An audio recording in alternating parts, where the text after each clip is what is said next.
Anyway, I wanted to talk today about being in your period whilst doing yoga. There's a lot of controversy around the subject. A lot of people say don't do this, don't do that, don't do shoulder stands, don't do all these different postures because they're not good when you're in your period. And I've explored this subject because I practice naked yoga.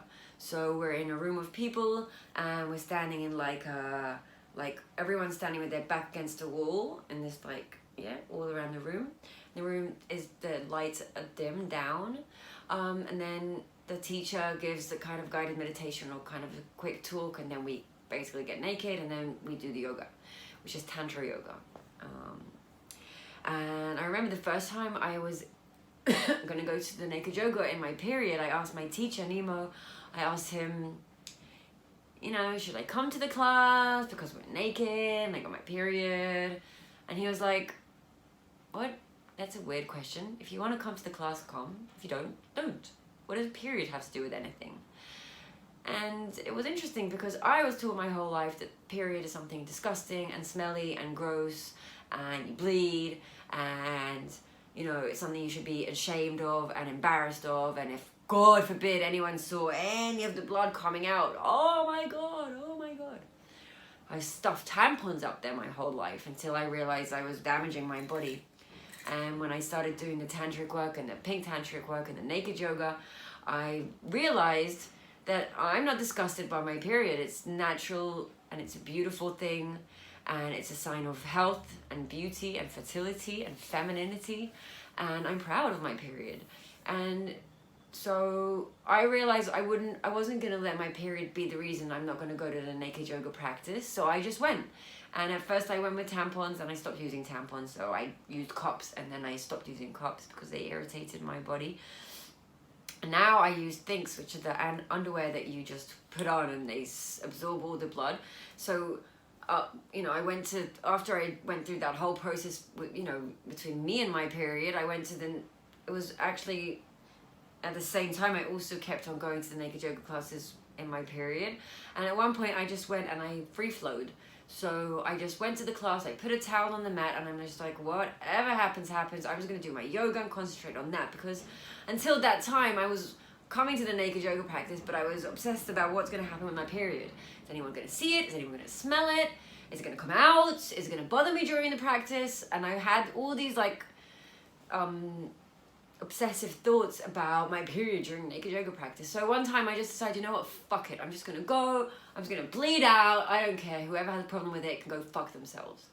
And I went to the yoga practice, naked yoga, but no, it's naked yoga practice. I went and I just did the yoga, I didn't even think about my period, and at the end I would look down, I saw I had a few spots of brown stuff on my leg, but it wasn't that big of a deal, no one even saw it. There was a bit of blood on my towel, but who cares?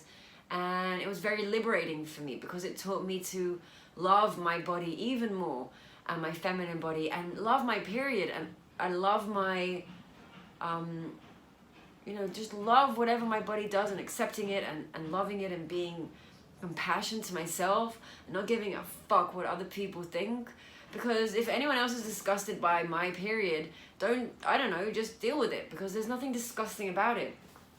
And second thing I noticed about my period in yoga was that I came again to my teacher. I was like, I have my period, I'm free flowing, whatever, I'm done with that, but should I do the shoulder stands and the upside down postures? Because I've heard the yoga teachers, they say you shouldn't and it's bad for you. And he was like, just do whatever feels right for your body. If it doesn't feel right, don't do it. If it does, do it. So obviously my teacher doesn't give me yes or no answers. He always brings back the answer to me. So if I ask him if I should do something, he asks me, do you feel like you should do it? So instead of listening to all the yoga teachers who say don't do yoga in your period or don't do upside down postures, I just did whatever felt comfortable for me. And I did shoulder stands and nothing happened. I didn't die. My uterus didn't go into my throat. I don't know, all these weird things, things happening. The blood didn't go back into my uterus. It was just a nice shoulder stand. I did it more gently maybe than usually. And but the thing is, asking a teacher if I can do a posture or not releases me from the responsibility, and again, I'm giving the responsibility to someone else. So when my teacher brought the responsibility back to me, he like flipped it back to me, I had to be more aware of what is comfortable for me, what is not, what I like, what I don't, what I feel like I can do, what I don't feel I can do. And it basically made me a lot more aware and present during the yoga practice.